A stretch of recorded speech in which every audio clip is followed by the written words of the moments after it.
You're Sherlock Holmes? Yes? Alex Dougal is my name. I must talk to you. I'm in desperate need of your advice. Well, come in, my lad. Come in.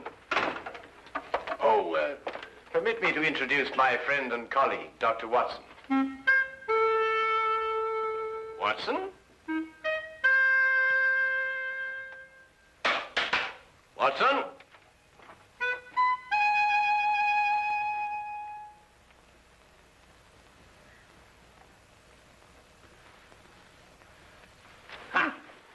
Just as I suspected. Well, Oh, my goodness me, a patient. Oh, I do beg your pardon leaving you standing there like that. Most remiss of me. There, if you'll sit down, I'll be with you in a moment. My dear doctor, Mr. Dougal is not your patient. He's come to see me. Huh? Huh.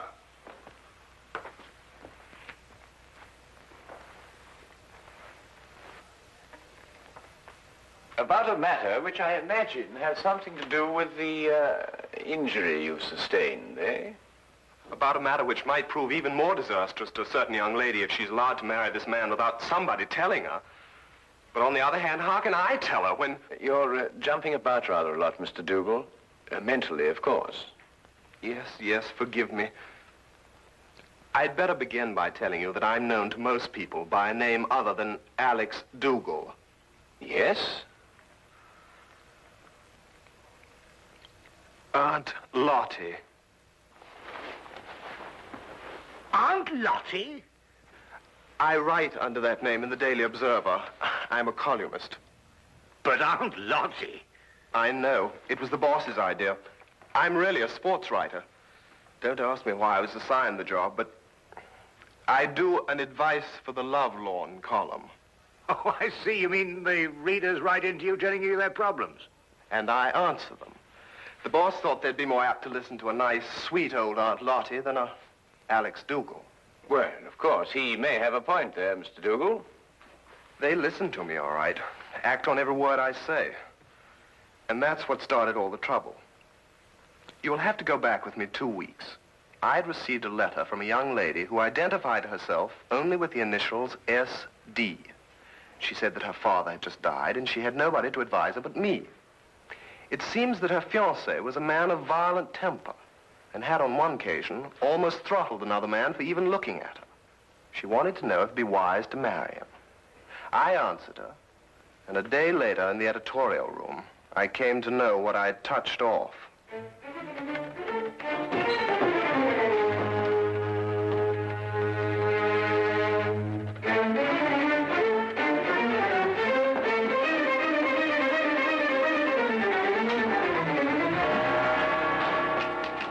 Where can I find Aunt Lottie? Hey! She'd better be around. Just point her out. Now, wait a minute. It just so happens that I'm Aunt Lottie, and I want to know how you got in here. You're Aunt Lottie? That's correct. And you can be certain that if you've come with any problem, I shall be most uncooperative.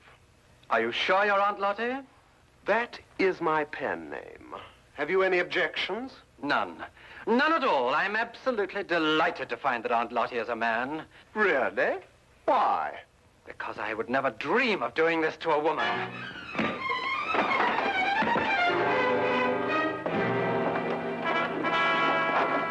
What's the meaning of this? You received a letter the other day from a young lady asking whether it was wise to marry her fiancé, a man of violent temper. That's right.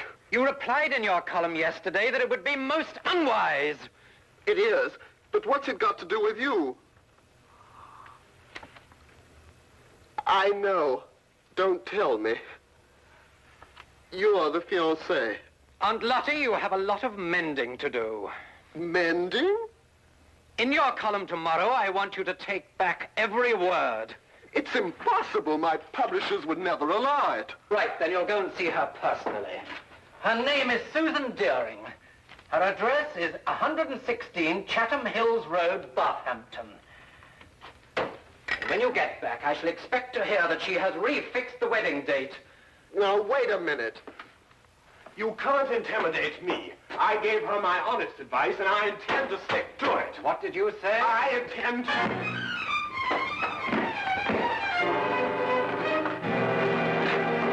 You were saying?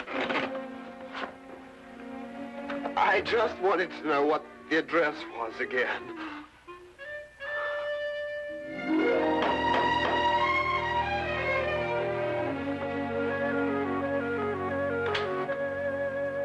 Miss Deering? I'm the housekeeper. Your name, please? Aunt Lottie. No, I have not been drinking. Come in.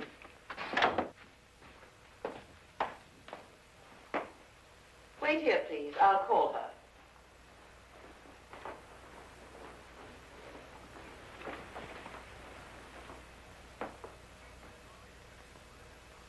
I'd hardly expected when I left London that Miss Susan Deering would be living in surroundings such as this.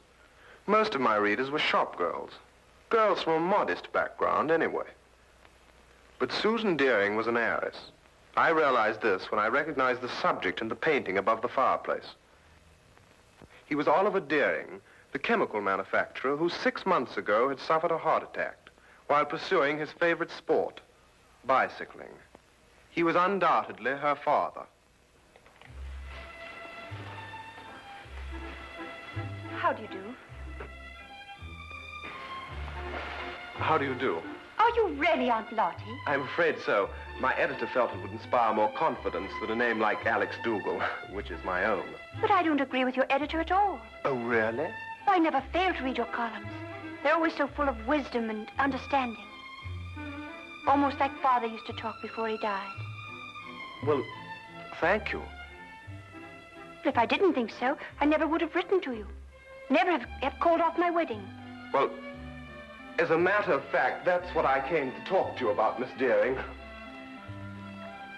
Do you mind if we sit down? Oh, please, yes. Here, you're hurt and I've kept you standing. Just a little accident. Nothing at all. Yet. Would you like a pillow or something? Oh, no, thank you. What bothers me more than any little ache is the advice that I gave you in my column. The advice you gave me, but every word of it was so true. It cleared up everything. Well, I felt the same thing at the time also, but after meeting your fiancé, Mr. Murdoch... You met Jack? Oh, quite by accident. He struck you. I know he forced you to come here and see me. Oh, no, not at all. Then how were you hurt? I fell down the stairs. It was an accident. Forgive me. It's quite obvious that a man like you could never be forced to do anything against his will. Well, I should hope not. But at any rate, after meeting Mr. Murdoch, I felt it my responsibility to come here and retract my original advice. Forgive me, Miss Deering. That's what I've been telling her. No one is perfect naturally, but Mr. Murdoch is eligible in every other way. He has gold mines in Africa, if that's what Tilda means. And I could be sure he wasn't marrying me for my inheritance. But, Mr. Dougal, you've never seen him when he loses his temper. Miss Deering, have you ever heard of a Dr. Freud? No. A young Viennese. He's invented a new science called psychoanalysis. He says that a temper is a perfectly healthy, normal outlet for emotions. It's quite normal. Mr. Dougal, you know so much. That's my job. I'll write to Jack immediately and tell him it's all right again. Good. And if you have a picture of the two of you, I'll see that it's published in the society page under soon to be betrothed. Mr. Dougal, what's the matter? Something happened to my back when I fell. I wonder, would you mind putting one hand on my shoulder and one in the small of my back and pull? Thank you. Mr. Dougal, you must do something about your back. When you get home tonight, have your wife rub it with liniment. I'm afraid that's not entirely possible, but I'll have the man at the club do it anyway. You mean to say that you're not married? I'm afraid not. It seems that every time I meet a girl that interests me, she's not available. But then that's life. There's always tomorrow, and, well, who knows? I might be as lucky as you and Mr. Murdoch. Now, what about that picture? I'll get it for you.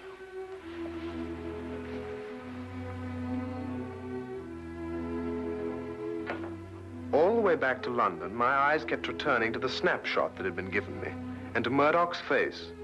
I really hadn't had time to study him when he first came into my office. Everything had happened so fast. But now I had the clinging feeling that I'd seen him somewhere before. But where? And under what circumstances?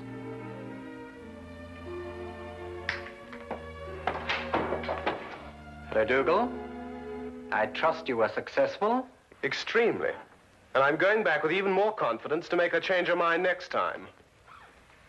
You're not Jack Murdoch, and you don't have any gold mines in Africa. You're Freddie Brill, the racetrack fixer. Now, whatever gave you that idea? I used to be a sports writer, for your information, and I remember you very well. You got flung in jail for nearly killing a jockey that double-crossed you. And if you don't think I can prove it, just come down to the library and I'll show you a back issue with your picture in it. That won't be necessary. I didn't think it would be. So it's her inheritance you're after, is it? That's it. And I don't think you'll be telling her. What are you going to do? First, I'm going to make you best man at my wedding. What? After today, I can't trust you out of my sight. As best man, you have reason for being at my side every minute. But this is insane. Secondly, I make you this promise. If Susan should learn of my true identity before we're married, I won't make inquiries as to who told her. I'll assume it was you. And if it's the last thing I do, I'll kill you.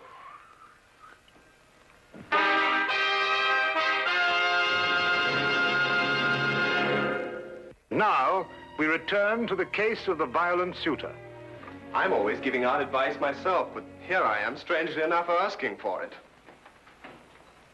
What shall I do?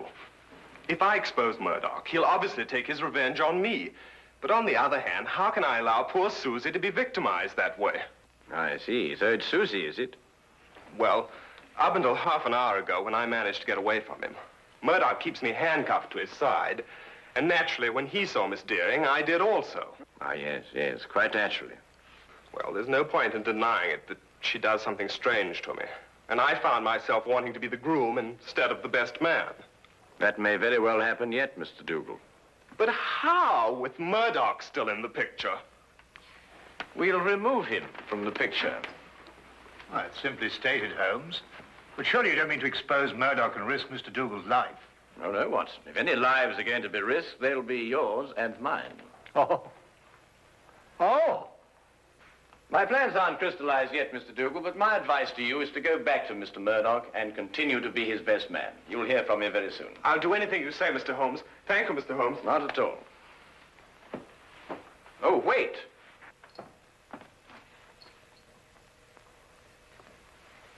It's all right. I just wanted to make certain that Murdoch wasn't waiting for you outside. Oh, thank you, Mr. Holmes. Good day. Good day. Good day.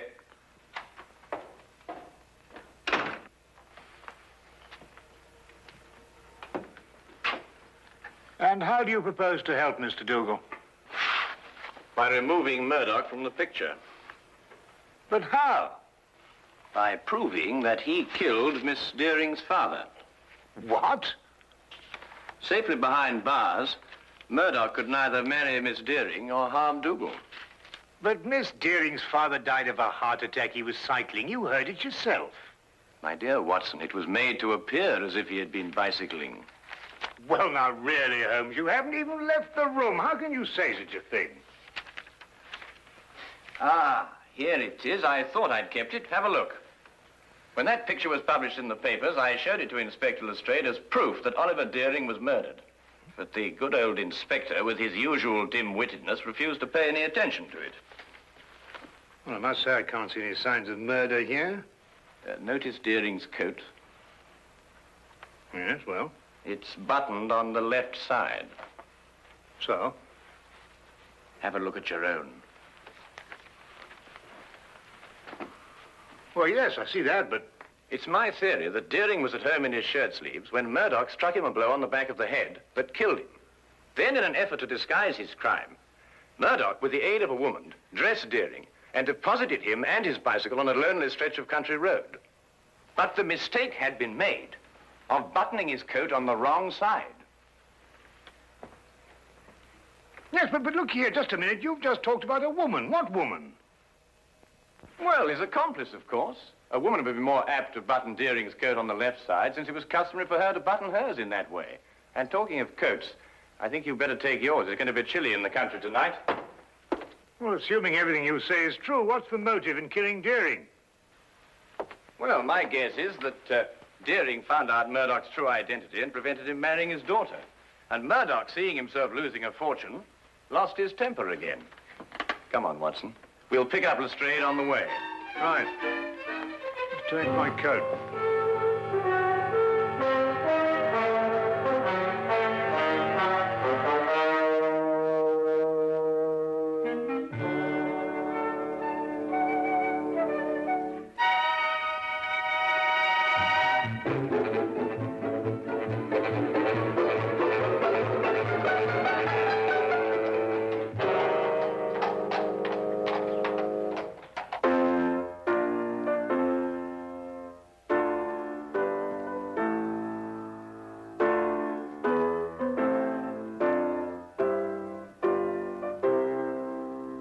Now, what's the matter? I got a twist in my back. Are you still complaining about that? Don't you talk to him like that. I'll talk to him any way I choose. Not around me, Jack Murdoch, you won't. Tea is served. Nothing like a nice cup of tea to relax everyone. If you don't keep your temper, you'll ruin everything. It's all right, Tilda. I'll pour.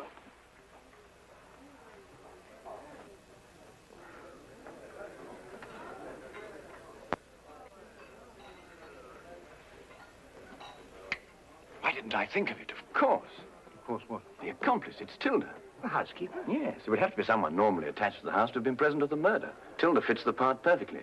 She would also have to know Murdoch. And from the manner in which she's just been talking to him, that's obvious, too. Your theory sounds as wild now as it did when you first told it to me. Lestrade, give me your gun, will you? What for? Well, I'm just going to put my theory to the test. Wait a minute. Oh, don't worry, I shan't hurt anyone.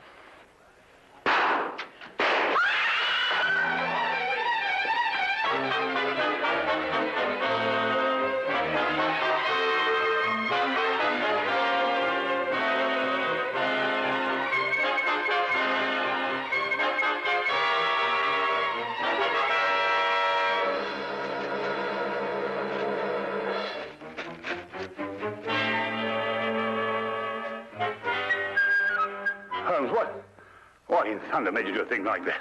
No time to explain now. They'll have the staff out and search the grounds. If they find us, the whole plan's ruined. Well, now, where's Lestrade? Lestrade! Shh! Lestrade! He was behind us when I lost. Look. Oh, confound him. If they find him, everything will be ruined. Here, we'd better go and find him ourselves. Lestrade. Lestrade. Oh, no, Holmes, look. Well, well, well. Only the good inspector could have managed that. Well, Lestrade, you look like a stranded whale. What is this thing? It's a badminton net. Were you running with your eyes shut? Here. Holmes, listen. The gardeners, I expect. They're coming this way. We've got to get to the carriage. Come on, Lestrade. Get me out of this thing. Oh, there's no time for that. Come on.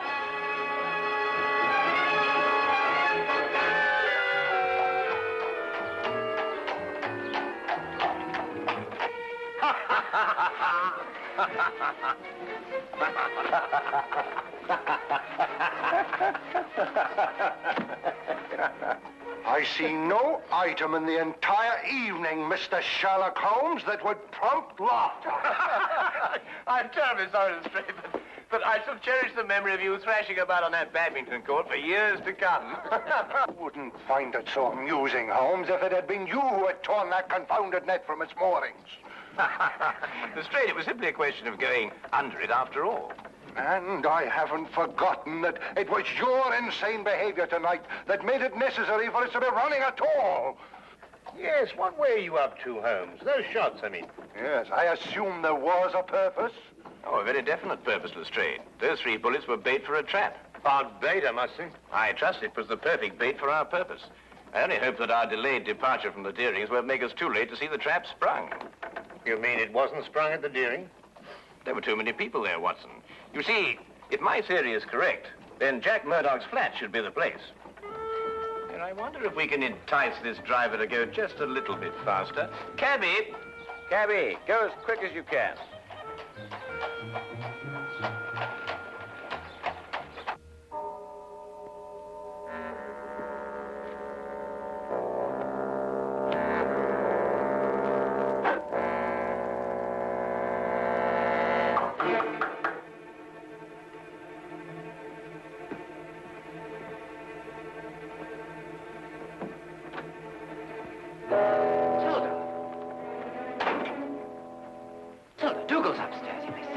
I'm not staying long. What is this? I'm within 2 days of marrying Susan and grabbing a fortune for us. For yourself, you mean? You never had any intention of sharing it with me. What are you talking about? £50,000 is yours the day I'm married. Didn't I promise it to you? Yes, but your circumstances were different then. I saw you kill Mr. Deering, and you got panicky that I would run to the police. But time's gone by, and now you've found a surer and cheaper way to keep me quiet. What do you mean? Back at the house before, you had someone try to kill me. Tilda, I told you, I swear I know nothing about those shots. You could never make me believe that. There's only one person in this world who would benefit by my death, and that person is you. I'll never feel safe while you're alive. I wouldn't do that if I were you, miss.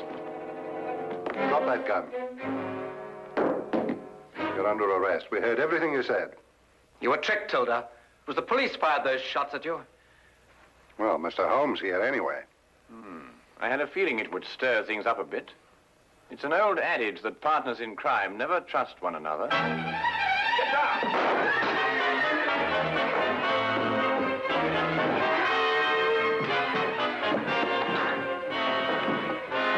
Well, I'll be... I've been practicing my ride ever since I met him. Ah, well done, my boy. Well done.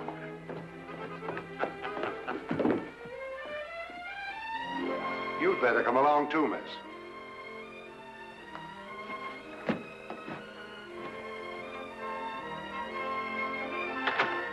I believe I've outgrown the Aunt Lottie label now. I'm going to ask Susan to marry me. Good for you. First thing tomorrow morning. It's too late tonight. Oh, I don't think it's too late. You don't? No. Definitely not. I'll go right now. Good idea.